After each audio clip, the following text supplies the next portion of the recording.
हाम्रो गाउँको बीचमा एउटा ठूलो पीपलको रुख थियो। त्यो रुखलाई हामी गाउँको आत्मा भन्थ्यौं। त्यस रुखको छायामा हामीले धेरै कुरा गर्यौं, हाँस्यौं र रोयौं। त्यो रुख हाम्रो इतिहास थियो। तर एक दिन शहरबाट मानिसहरू आए र त्यो रुखलाई काट्ने निर्णय गरे, किनभने उनीहरूले त्यहाँ बाटो बनाउन चाहन्थे।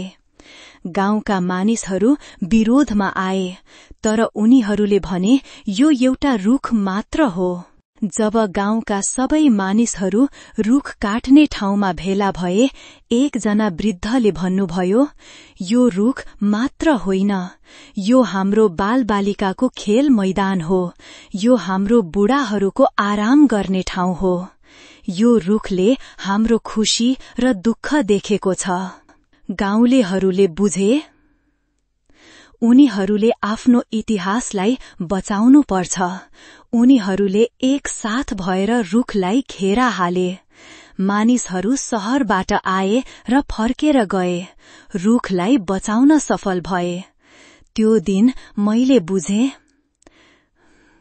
जीवनमा केही चीजको मूल्य पैसाले होइन, त्यसको इतिहास र त्यसले बोकेको यादले हुन्छ।